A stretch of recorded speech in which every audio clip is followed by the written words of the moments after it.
안녕하세요. 오늘은 그 사막에 이민을 간 사람들이 어떻게 식량을 조달을 했는가, 말하자면 농업을 어떻게 하며 또 농촌을 어떻게 건설했는가, 이것에 대해서 좀 말씀을 드리려고 합니다. 제가 이스라엘에서 공부하고 우리나라에 처음 돌아오니까요, 사람들이 말을 하기를 이스라엘 사람들은 전부 기부스에 산다고 그래요. 그래서 전부 기부스에 사는 것처럼 알고 있다고. 여기 어머님들도 혹시 그렇게 생각하시지 않으신가 모르겠는데, 기부스라는 것은 농촌의 그 여러 가지 형태들이 있는데 취락구조, 농촌 취락구조의 하나의 유형입니다. 하나의 그 형태. 여기 이스라엘의 농촌은 우리나라 농촌은 어디에 가거나 다 비슷해요. 다 그 동네가 있고 그 가운데 무슨 마을 이장이 있고 뭐 공동 우물이 있다든지 마을 회관이 있다든지 다 비슷비슷해요. 근데 이스라엘은 달라요. 엄밀하게 말하면 한 25가지의 마을 형태가 전혀 달라요. 크게 나누면은 한 서너 가지 형태가 있어요. 그 중에 하나가 기부츠라고 그래요. 기부츠. 그 다음에 하나는 모샤브라고 그러고, 하나는 모샤브 슈트피라고 그러고, 또 하나는 모샤바라고 그래요. 뭐 그 소리 같지만은. 근데 기부츠라는 것은 이제 그 이스라엘 발음으로 하면 키부츠 그래요. 근데 우리나라만은 그냥 기부츠 그래가지고 뭐 어디 다리가 부러져가지고 요렇게 뭐 기부 쏘고 다닌다고 그런 생각을 많이 하는데, 뭐 이야기가 좋게 그렇게 생각할 수도 있지요. 또 하나 중요한 것은 그 히브리 민족이 식량 생산에 대해서 굉장히 중요하게 여겼어요. 이민을 온 청년부터 시작을 해가지고. 왜 그러냐? 식량을 못 구하니까 먹고 살지를 못하잖아요. 요즘같이 무역이 활발하게 발달된 것도 아니고, 그래가지고는 식량은 우리 손으로 생산을 해야 되겠다. 근데 식량을 생산하려면은 땅이 있어야 되는데, 땅이 있어야죠. 먼저 선져 먹어 사는 사람이 땅을 안 팔아요. 유대인한테는 절대 팔지 말라 이거예요. 그러니까 살지 못하는 땅, 늪지대나 아니면은 사막 건조지대, 그 건조지대는 물이 없는데요. 그러니까 땅 속에 한 500m, 1000m를 파가지고 그 물을 뿜어 올려가지고 그걸로 농사 짓는, 이런 식으로 시작을 했어요, 당초에. 또 두 번째, 히브리 그 유대민족의 직업관에 대해서 지난번 말씀을 드려서 아시는 대로 이스라엘 사람들은 세계 어느 나라에 가도 농사 짓는 사람은 없어요. 농사를 짓는다는 건 땅에다 농사 짓고 심어가지고 석 달, 넉 달 하여튼 일정한 기간이 지내야 추수가 되는데, 심은 뒤에 그 나라 정책이 바뀌어서 유대인들 다 떠나라! 그럼 밭에다 놔두고 어떻게 밭을 가져가요? 그냥 빈손으로 가버리는데, 그냥 빈손으로 가는 게 진짜. 그래서 보석상을 한 사람 보석상 싸지머지고 그냥 가면 되고, 이게 뭐 의사, 변호사 이런 거 다 가지고 갈 수가 있는데, 농사 짓는 사람 못 가지. 농사 짓는 사람이 없어요. 아주 재미있는, 세계에서 농업 기술이 이스라엘이 제일 앞장섰습니다, 지금 현재. 근데 맨 처음에 농사 짓는 사람들이 농사를 어느 정도 모르는 거니? 암탉과 수탉을 구별할 줄 모르는 사람이 양계를 시작했다 그랬어요. 그게 얼마나 양계에 대해서, 닭에 대해서 무식하면은 암탉과 수탉을 구별 못하냐. 근데 요즘에 현대 그 육종이 돼서 새로운 종자들이 많이 나오니까 요즘에도 암탉, 수탉 구별하지 못한 사람 많아요. 근데 히브리 민족이 농업에 처음에 들어갈 때는 농사 전혀 모르는 사람, 암탉과 수탉을 구별할 줄 모르는 사람이 양계를 시작했다고 하니까, 그런 사람들이 농촌에 정착을 하고 사는데, 기부스라는 것은 그건 뭐이냐? 기부스라는 것을 이스라엘 글자로 쓰면요, 이렇게 써요. 근데 이것이 어디서 왔냐 그러면은 여기서 왔어요. 이건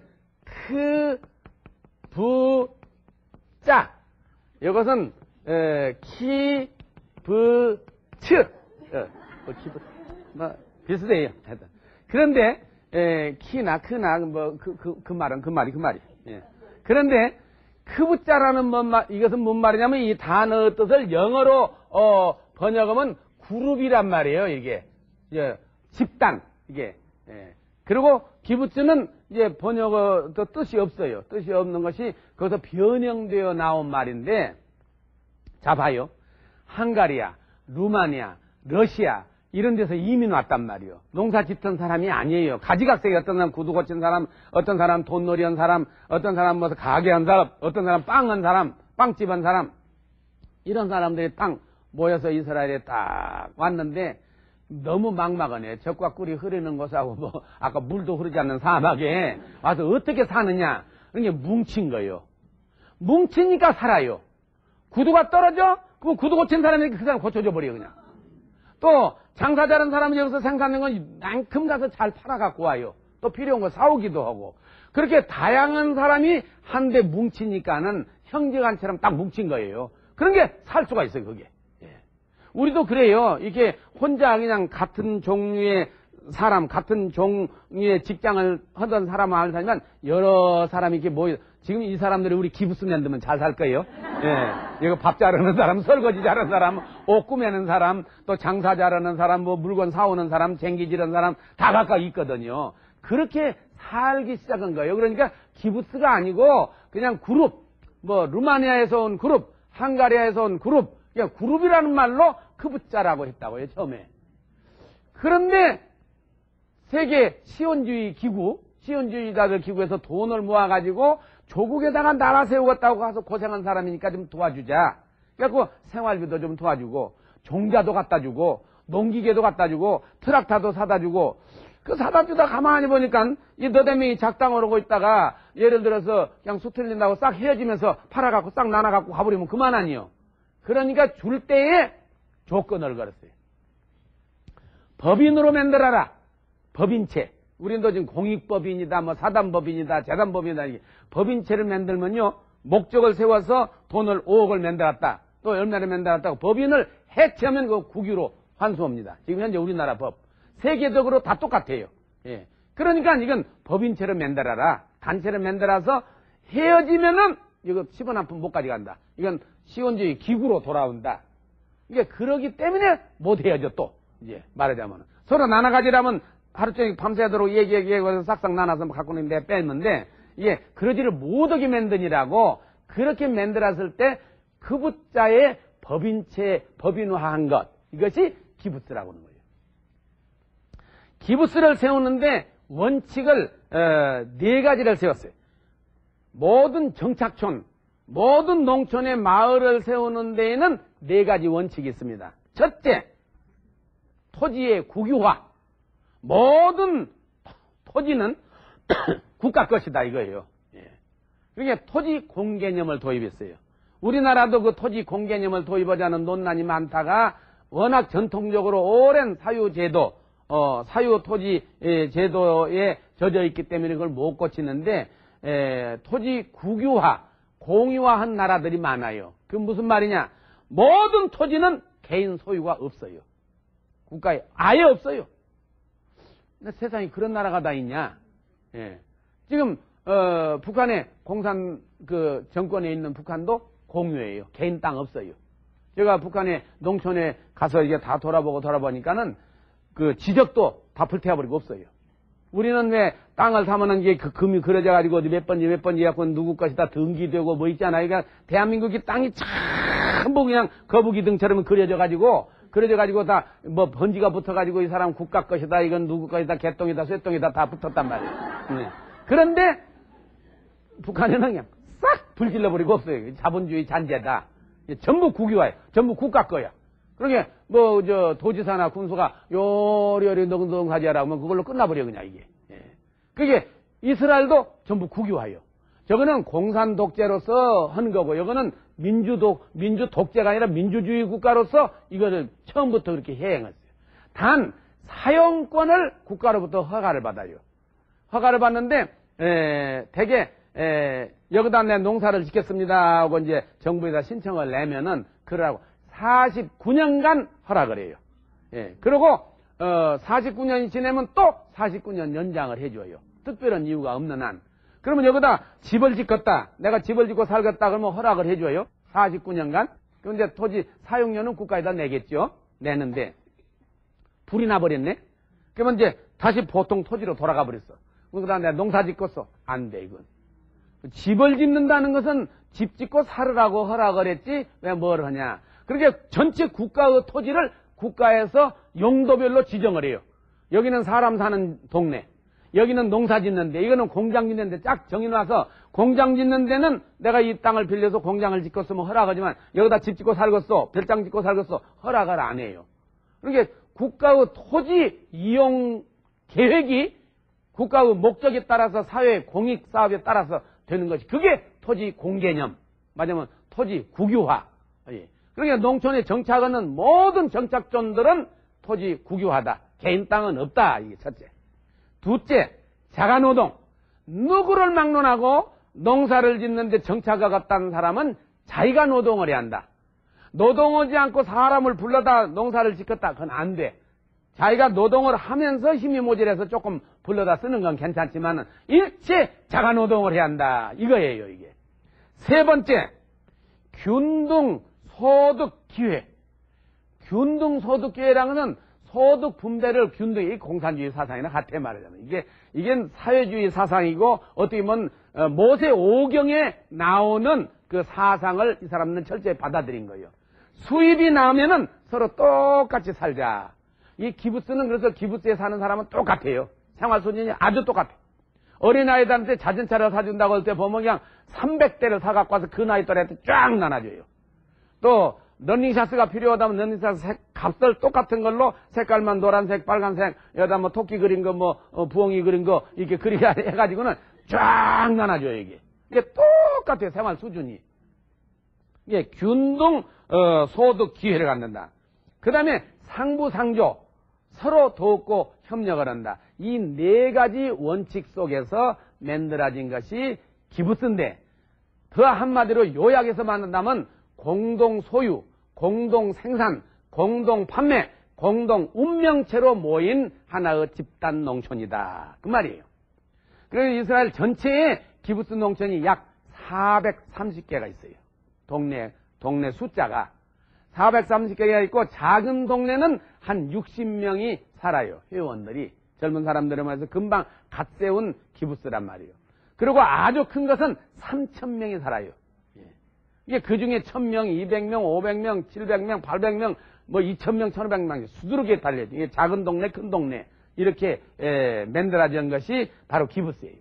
근데 제가, 최초로 이스라엘을 갔을 때, 그 외무성에서, 외국에서 이스라엘에 온 사람들을 전부 불러다가, 이제, 오리엔테이션이라고 이제, 구경을 시켜요, 나라, 여러 풍속. 우리가 왜 덕수궁도 들여다 줬다가 전통 원래도 구경시켰다 그러잖아요? 그래서 기부스에 가서 쭉 이렇게 앉았는데, 이 사람이 나와서, 여기는 모두, 내 것이 없이 그냥 우리 것이다. 공유다. 이렇게 설명을 하니까, 아프리카에서 온 그 학생 하나가 아주 짓궂게 딱 손들더니, 전부 우리 것이면 여기는 부인들도 다 우리 것이냐? 남편들도 다 그냥 서로 그냥 한타랑으로 그냥 우리 거냐? 그러니까 웃으면서 남편하고 부인만 영어로 my wife, my husband. 그 다음에는 애기들도 our children 그런다 이거예요. 이웃집 애기도 우리 애기나 비슷하게 서로 집도 그러고 모든 것이 개인 것은 없어요. 전부 우리 거야 이게. 그러니까 아까 전쟁 때 우리 전우회라고 그래요. 전쟁 때 일선에 나가서, 이거 선생님 보시면 일선에 싸울 때는 말이요. 죽고 살고 막 그 앞에 가서는 정말 가정에서 부자간이나 형제간보다 더 뜨거운 정의로 묻혀요. 그 전우회거든. 그게, 이 정착을 하고 외국에서 이민 나가고 살 때 그 가진 고초와 어려운 것을 극복하는 가운데 이게 하나로 딱 뭉쳐서 형제 자매가 된 거예요. 말하자면. 형제 자매의 상태를 키워서 하나의 마을을 가지고 가버렸다 그 말이지. 이게 그렇게 어렵게 서로 뭉쳤기 때문에 그건 한 가족으로 느껴지는 거예요. 그러니까 누가 돈을 많이 벌었는데 누가 돈을 많이 쓴다 불평이 없어져요. 그 기부스의 회원 중에는 의사가 있어요. 어렸을 때부터 의사 되기를 희망해서 공부를 해서 의사 시험을 보다고는 시내 큰 병원에 근무해요. 그분 월급을 기부스에 있는 노동자가 받는 월급보다는 10배를 더 받아요. 그 전액을 받아다가 기부스 사무실에다 넣어버려. 그리고 자기는 노동자와 똑같은 생활을 해. 그 참 쉬운 일이 아닙니다. 이게 한 번만, 두 번만 그런 게 아니라 일생을 그렇게 사는 거예요, 일생을. 예. 이게 보통 특별한 그 사상이 아니고는 안 돼요. 장관이다, 총리, 그때 내가 갔던 길은 부총리가 또 기부스 회원인 데가 있었어요. 갈릴리 바다 북쪽에. 그 문교부 장관 겸 부총리. 이 사람도 월급 받으면 10원 한 푼 안 떼고 기부스 사무실로 가버려. 그리고 자기 생활은 기부스 노동자나 똑같은 생활을 해요. 또 어떤 사람 보니까 나치 독일에서 살다가 수용소에 잡혀가서 여가 글자가 파란 글자로 문신으로 글자가 새겨졌어요. 유대인들은 그 글자를 새겨놨어요. 번호를, 1년 번호를. 이게 그 히틀러 때 수용소에 있었다는 증명이에요. 그러니까 독일에서 그런 문신이 새긴 사람한테는 죽더라까지 연금을 줘요. 그 부부를 위해서 얼마를 주냐면 우리나라 돈으로 말하면 상당한 돈을 많이 주는데 그 돈 주는 것을 기부스에 다 갖다 주고. 그리고 자기는 노동을 해야죠. 예. 이렇게 살아요. 예. 그래서 이런 생활은 게 보통 평균적인 생활을 한다는 것이 참 쉬운 일이 아니에요. 그러니까 기부스의 생활의 원칙 중에서 평균적인 생활을 유지한다. 바로 이 균등 소득, 균등 기회.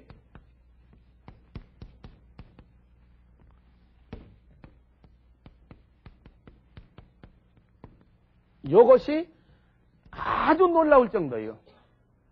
내가 아는 사람 집에 한 번은 갔더니 미국에 자기 형님이 살아요.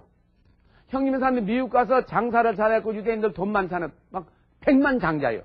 그러니까 이 사람이 올 때는 선물을 사오는데 우리나라 돈으로 말하면 한 번에 그냥 2천만 원, 3천만 원어치를 사와요.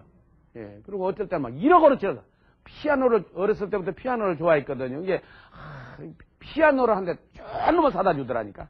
사갖고 막 금방 싣고 와요. 물어보도 않고 미국 쏘오면서 그냥 싣고 와요. 그리고 옷도 그냥 무도복, 이제 춤추는 뭐랄까 야외복일까? 또 외출복, 무슨 복 막 몇 벌을 사왔. 그런데 내가 깜짝 놀란 것은 피아노는 한 사날 그 집에다 놓고 치더라고. 그 아저씨가 가니까 기부스 사무실에다 기증. 다른 집에 피아노 없는데 우리 집만 피아노 있냐 이거요. 균등 생활이 어긋난다 이거는 자진해서 기증해버리니 그걸 학교로 가더라고. 옷 입을 수가 없다 이게. 옷을 경매 붙여서 팔아버리더라고. 그 돈 기부스 사무실에다 넣어버려.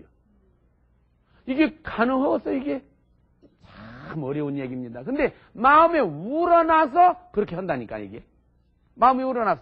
그래서 당신 왜 안 입냐 그랬더니 기부스에 나 같은 옷 입은 사람이 누가 있냐 여기에. 예. 없는데 나만 입고 다니면 쓰겄냐. 다른 사람한테 위화감을 조성해서 쓰겄냐. 그러니까 경매를 붙여가지고 줘버린다니까요. 그러니까 기부스에 나중에 그걸 안 사람들은 갈 때 그렇게 비싼 선물 안 사다 줘요. 흔적이 안 나는 거 간단히 포마돈 하나 사다 준다든지 이렇게 간단하게 사다 주지 특별한 거 사다 주면 입지도 않고 쓰지도 않고 두지도 않아. 다 기부해버려. 서로 완전히 민주공산주의야. 맞아. 민주공산. 자진해서 우러나서 서로 균등적인 생활을 하기 위한 이런 생활을 하는 데가 바로 기부스예요. 이제 기부스 동네를 내가 사진을 몇 장 가져왔는데 한번 보여드릴게요. 여기에 한번 여기 한번 먼저 보여드리고 이거 대충 보여요? 저 어디 사람 안 보이지만 그냥 그러려니 하세요. 이게 빨간 지붕으로 해가지고 이게 별장처럼 지었어요. 거의 모든 기부스가 이렇게 됐어요. 별장처럼 이게 집집마다 이렇게 다 여기저기 살도록 되어 있죠. 또 그뿐만 아니라 동네 가운데는 이런 또 잔디, 이게 잔디가 이렇게 있어요. 골프장처럼 어떤 기부스든 이런 잔디밭이 그냥 군데군데 꽉 있어요, 잔디가. 그리고 애들이 거기서 놀고. 이게 농촌 동네예요, 이게. 이뿐 아니에요. 또 이것은 식당, 공동 식당에서 전부 밥을 먹거든요. 이게 한 800명이 동시에 식사할 수 있는 식당이에요, 이게. 예. 이게 전부 아침, 점심, 저녁을 여기서 밥을 먹어요, 이게. 그리고 어떤 기부스든지 또 수영장이 있어요, 농촌이. 이거 수영장, 어린이 놀이터, 이 수영장, 이 어린이 놀이터가 있는데, 그러니까 어떤 농촌이든지 가난한 농촌이 깨끗한 수영장 없는 데가 한 군데도 없어요, 이게. 전부 이게 수영장에서 뭐다 놀고 이렇게 지내지요. 그래서 이 생활을 어떻게 하는가 이게 봤더니 분업이 돼 있어요. 우선 조직이 돼 있어. 조직이 돼서 매주 주말이면은 주민총회가 열려요. 거기서 모든 걸 결정해요. 매주 주말이면은 저녁밥을 먹고 그 큰 식당에서 전부 주민총회가 열려요. 근데 100% 참석은 안 하고 대한 한 70% 참석하더라고요. 늘 하는 것이니까 중요한 무슨 주제가 걸렸을 때는 더 많이 오고. 근데 그때 거기서 결정을 해서 모든 걸 하는데 조직이 딱 돼 있어요. 어떻게 조직됐냐? 총무부, 무슨 식당부. 식당부에서는 음식을 사드리고 밥을 요리해내고 이런 거요. 그 다음에 이제 복지부, 또 아동부, 학교육부, 문화부, 이것이 한 20개가 돼요. 문화부에서는 보니까는 어떻게 하면은 농촌 주민들에게 문화생활을 하느냐. 그래가지고 연구를 해서 예산을 따내가지고 일주일에 2번씩 영화를 보여줘요. 이게 무료요. 극장, 그 식당이 큰 게 극장 시설에서 영상기 사다 놓고 막 부르륵 돌리는데 극장이나 똑같아요. 그리고 또 한 달에 한 번 정도는 오케스트라를 보여줘요. 이게 수준이 굉장히 높아요. 1년에 서너 번은 또 강연을 해요. 강연을 해서 저명인사를 불러다가 또는 세계적으로 아주 유명한 사람 불러다가 강연을 들어요. 이런 것이 문화부에서 하는 거예요. 문화부라고는 위원회에서는 그런 것만 자꾸 연구하고 막 여거 알아보고 저거 알아보고서 훌륭한 분을 초청하고 오케스트라라고 어떨 때는 서커스를 막 불러다가 보여주고 발레 또는 무용 이런 것도 보여주고 이런 걸 해요. 또 복지부에서는 어떻게 하면 사람들한테 좋은 옷을 해 입히느냐, 취향에 맞게 현대적으로 옷을 입히냐, 그래가지고 연구를 해서 전부 새로운 유행하는 옷을 또 맞춰서 다 갖다 줘요. 또 구두도 아주 구두 공장이 있어야죠. 800명이 신을 나오니까 수리도 해주고 만들어주기도 하고 더 좋은 것은 또 외부에서 사오고 그래갖고 또 교통부 자동차라 말이에요. 800명이 살면은 자가용에 한 200대를 사놓고는 공유로 써요. 누구든지 그 관리하는 사람에서 이번에 어디 갔다 온, 대구 갔다 온다, 대전 갔다 온다, 그럼 빌려줘요, 그냥. 열쇠 주고 잘 갔다 오라고 말이에요. 기름 갖다. 그런 것을 조직적으로 다 하는데 주민총회에서요. 주민총회에서 우리가 꼭 배울 점이 하나 있더만요. 회의를 하게 되면요, 모든 회의는 이스라엘에서 만장일치는 무효요. 나 깜짝 놀랐어. 우리는 웬만하면 만장일치, 빵빵, 정말. 국회에서도 만장일치는 무효. 재판부에서도 합의부 재판이 있잖아요. 판사들이 여럿이 앉아갖고 만장일치는 무효. 이런 주민총회도 만장일치는 무효. 그래서 내가 그거 무슨 소리냐. 다 참석을 다 좋다고 그러는데 왜 그게 무효냐 그랬더니 사람이 다 각각 다른데 어떻게 만장일치가 될 수 있냐. 만장일치 되려면 두 가지 중에 하나다. 하나는 무관심. 이러다 좋고 저러다 좋고 아무래도 해라. 이게 어떻게 의견일 수가 있냐. 이건 무효다 이게. 아니면은 눈으로 보이든지 보이지 않는 압력, 강압. 그래서 법으로 그렇게 만들어 만장일치는 무효다. 근데 주민총회가 보니까 아이고 주장이 얼마나 많은지 무엇을 하나 주장은 막 10가지 20개 하고 왈가 왈부 막 여름 주장했다 저거 주장이 야단나는 거요. 그런데 놀라운 것은 결정이 딱 나면은 전원순복이에요. 그렇게 입에 버금을 먹으면 안 된다고 막 이거 큰일 난다고 막 버금을 먹고 하는 사람도 자기 의견하고 반대되는 의견이 여러 사람이 찬성해서 결정 났다 그러면 다 죽어버려요. 이게 배울 점이에요 이게. 유대민족은 그렇게 토론을 할 때 막 버금을 먹을고 악을 쓰고 하더라도 결정 나면 그냥 탁 따라가요. 그래서 제일 반대했던 사람을 내가 살짝 만났어요. 당신 그거 결정 나면은 이 기부수가 막 큰일 난다고 안 그랬냐. 그런데 그 결정 났는데 어떻게 생각하냐고 했더니 따라가야죠. 따라가야 한다고. 그러면 당연히 협력할 거냐. 적극적으로 협력한대요. 참 존경스럽더라고요. 입에 거품을 물고 반대했던 사람이 됐는데 그거를 순종하고 따라간다는 거예요. 우리가 이런 점에서는 참 다시 한번 생각할 필요가 있어요. 우리 이제 앞으로 선거도 많이 있잖아요. 지방선거도 있고 또 국회의원 선거 있고 또 한 1년 반, 2년 되면 이제 대통령 선거 나오는데 자기가 반대하는 사람이 됐더라도 거기에 따라가고 순종하는 이런 게 있어야 선진민족이 되는 거예요 말이야. 그것을 우리 후손들한테 전승시켜줘야 우리 민족이 세계적인 민족이 되지 않겠는가? 나는 그런 생각이 들어요. 그런 점에서 히브리 민족이 바로 기브스 농촌에서 그렇게 지낸다는 것이 아주 놀라운 것을 느낄 수가 있었어요.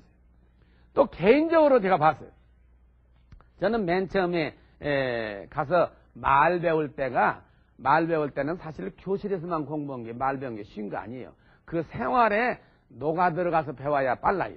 이스라엘에는 전국적으로 기부스가 400몇 개가 있는데 그 중에서 한 150개가 말 가르치는 학교가 있어요. 언어 과정. 왜 그렇게 많으냐? 세계 각국에 있는 유대민족의 자녀들을 불러다가 이스라엘 말을 갖춰서 이스라엘 혼을 넣어주려고. 말이 통해야 그 동속감이 있거든요. 사실은 이게 서로 공동적으로 소속했다는 그런 느낌을 갖는 그 공속감을 느끼는 것이 제일 중요한 것이 언어예요. 한국 사람 여권을 가지고 한국 사람 주민등록증을 가지고 한국 사람이 있으면 한국말을 못하고 자꾸 일본말만 짤짤짤 하고 다닌다든지 중국말만 한다든지 하면은 한국 사람 느낌이 안 들어요. 아무리 한국 종자지만은 중국말만 하고 영어만 해갖고 영어 유창하게 잘해봐요. 그래서 한국 사람이랑 감각이 안 들어. 거기다가 한국말을 가르치자. 이게 유대민족이. 그러니까 그 나라의 농촌에다가 잔뜩 그걸 만들어 놓고 돈 안 들이려고 청년들이 오면은 하루에 4시간 공부를 시켜요. 일주일 동안에는 오전 아침 8시부터 12시까지 공부를 시켜요. 언어 공부를 교실에서. 그리고 점심 먹고 나서는 오후에는 노동을 시켜요. 그 다음 주간에는 거꾸로 뒤집어서 오전에 일을 하고 오후에 공부를 시켜요. 그러고는 돈을 하나도 안 내고 먹고 자고 입혀주고 용돈 조금 주고 이렇게 되거든요. 그러게 우리 가난한 나라에서 간 사람들은 또 부자 나라도 그래 젊었을 때 부모 신세지기 싫으니까 전부 거가 들어가 앉았다고 이게. 그래서 세계 각국에서 와서 공부를 하지요. 그래서 저도 거기서 공부를 하면서 4시간 일을 하는데 일은 그때 작업 반장이 너는 어디 가서 일해라 식당에다 게시판에다 붙이면 거기에 따라서 전부 일을 해요. 몇백 명이라도 거기다 딱 고정적으로 이달에 어느 부서에 일할 사람 어느 부서에 일할 사람 그러거든. 그래서 제가 어디 가서 일을 했냐면 맨 처음에 뭣도 모르니까 시킨 대로 바나나 따는 일을 해봤어요. 아이고 바나나 따는 일 나는 가서 바나나를 한번 먹으려고 사실은 그러려고 왔거든요. 이 우리나 지금은 바나나 흔해졌지만 이게 30년 전에요. 바나나 하나 먹으려면 그냥 큰 부자나 돼야 하나 먹고 그것도 하나 다 먹고 절반 먹고 냉장고에다 넣었다가 또 땡겨 그랬어요. 예. 그럴 때 이게 바나나 딴 데 가면 실컷 먹으니까 아니가 실컷 먹긴 하더라고. 얼마든지 먹으라 이거요. 근데 바나나 이 하나를 탁 이게 한 송아리를 끼는데 몇 개가 꼬타리가 몇 개 붙으면 350개 내지 400개가 붙었어. 하나가 들은 데만이 얼마나 무거운지 한나절래 한 서너 개만 들었으면 괜찮은데 아이고 이스라엘 애들은 왜 체력이 강해요. 그냥 그 이스라엘 사람들하고 함께 따라서 나중에 팔이 다 빠져버리네. 야 그는 그날 하루 이러고 나니까 팔이 기운이 없어갖고 연필도 못 들었어. 연필도 그날 바나나는 많이 먹었지만 바나나는 냄새 아이고 나 이제 바나나 밭에 안 간다고 이제.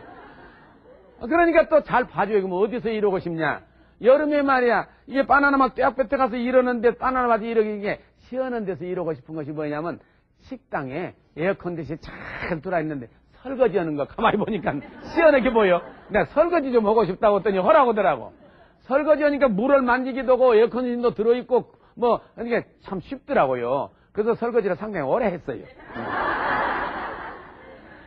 근데 설거지 하면서 그 같이 일하는 기부스 회원 여자한테 이제 대화를 해요.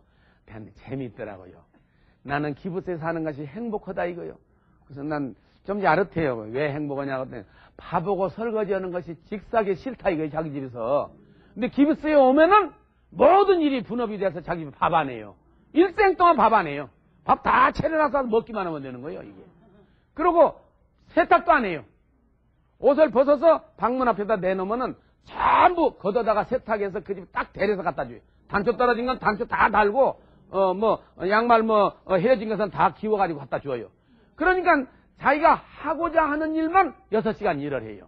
이게 당신은 뭐더냐 그랬더니 그거 모아돈이라고 휴게소 우리말로 하면 다방이요. 무료 다방이요. 그 동네는 기부스마다 무료 다방에서 아무나도 자기 집이나 마찬가지니까 거기서 차 끓여주고 음악 틀어놓고 왔다 갔다 하는 자기는 그 일을 한대요.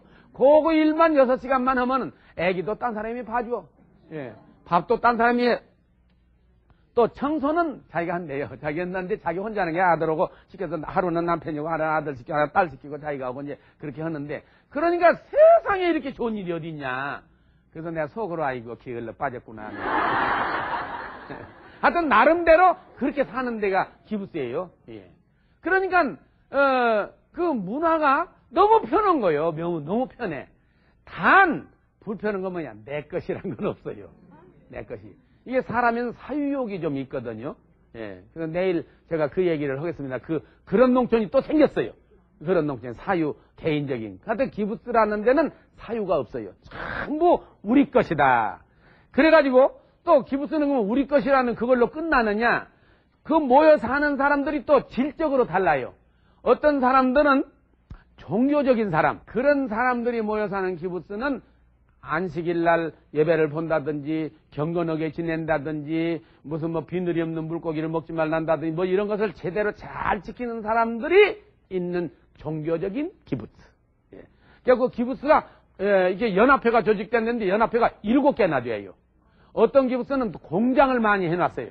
어떤 기부스는 양어, 뭐 어부를 해요. 갈릴리 바닷가에 있다든지 바닷가에 또 해변가에 있어서 고기 잡아가지고 고기를 주로 하는 고기 잡아서 무슨 수산업을 주로 하는 그런 기부스. 또 어떤 데는 바나나만 하는 기부스, 면화만 심는 기부스. 이게 산업별로, 사상별로, 종교별로, 교육별로 또 거기다가 어디서 이민왔냐? 헝가리아에서 이민온 사람들은 그 사람들끼리 모여서 또 기부스 만들어요. 러시아에서 온 사람은 러시아 사람들만 하고 어떤 데는 또 그게 너무 불편하다. 색깔이 단순해서 너무 단순해. 종합적으로 막 세계 각국의 유엔이에요. 유엔 그냥. 20개국에서 한 사람 한 사람 와서 기부스. 이렇게 기부스 종류가 다양해요. 그러면 이스라엘에 자동차를 타고 여러분 혹시 성지순례 갈 때도 기부스인가 아닌가 보려면은 뭘로 구별되냐면 기부스는 생산지역, 주거지역, 이렇게 공공지역 나눠졌어요. 공공지역은 학교와 협동조합과 기부스 사무실과 뭐 이런 것들이 오보고보기 있고, 그 다음에 주거지역은 그냥 집들만, 아까 사진에 본 것들이 집들만 이렇게 따로따로 있는 데가 있고, 그 다음에 이제 또 축산장만 따로따로 있고, 밭은 따로따로 있고, 이게 기부스예요. 어디 가든지 주택들만 오보고보고 이게 모여졌다. 그건 기부스예요.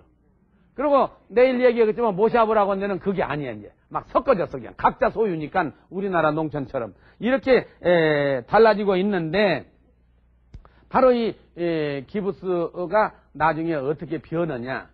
이게 산업이 발달해서 이제 기부스 농사를 짓는데 처음에는 괭이로 하고, 그냥 삽으로 하고 이 농사를 짓다가, 그 다음에 트랙터 농사를 짓고, 그 다음에 기계화되니까 나머지 노동력이 남아돌거든요. 남아돌아가지고는 모든 농촌에, 모든 기부스에 공장을 세웠어요. 농공병진. 예. 제가 그래서 한때 청와대에서, 대통령 모시고 이러던 시절에 내가 그것을 얘기했어. 우리나라도 농촌을 농공병진 정책을 쓰자. 말하자면 농촌에다가 공장을 세우자. 이걸 냈더니 대통령께서 옳다고 말. 당장에 장관들을 불러다가 지시를 해서 그걸 계획을 세운 일이 있는데 내가 이 얘기한 것하고 전혀 다른 방향이 되어버렸어. 공장을 세우는데 우리는 도시에 있는 돈 있는 사람들한테 부탁을 해가지고 농촌에다 공장 세워서 해라 이렇게 되니까 돈을 벌면 도시에 있는 공장 주인이 돈을 다 빼가버려. 농촌에 떨어진 것은 적은 임금, 그 품값만 떨어지는 거예요. 이스라엘은 그게 아니에요. 기부스에다가 공장을 세우잖아요. 그러면 기부스 농촌에 무슨 어떤 공장이 적합한가 그것을 먼저 정해요. 정하면 가령 모타 공장을 세우겠다. 타이어 공장을 세우겠다. 그러면 공과대학을 졸업하거나 모타 몇년 전기과를 졸업한 사람을 몇 사람을 뽑아가지고 공장을 세우기 위해서 플란트 수출업자라고 공장 기계를 세워주고 공장을 지어주는 이런 게 있거든요. 거기다가 사람을 보내서 교육을 시켜 2, 3년. 그리고 그 사람들이 공장을 운영해요. 이게 모든 기부스에 모든 농촌에 있는 공장들은 농촌 사람이 그 동네 사람이 공장 사장도 전부도 다 해. 이게 돈 벌면 다 그 돈이 거가 떨어져요. 이것이 농공병진이에요. 우리나라 농공병진 정책을 제대로 쓰려면 이렇게 해야 농촌과 도시, 도농 간의 적자가 없이 골고루 발전할 줄로 압니다. 벌써 시간이 돼서 기부스에 대한 것은 오늘 이만큼 말씀드리고 다음 계속하도록 하겠습니다. 감사합니다.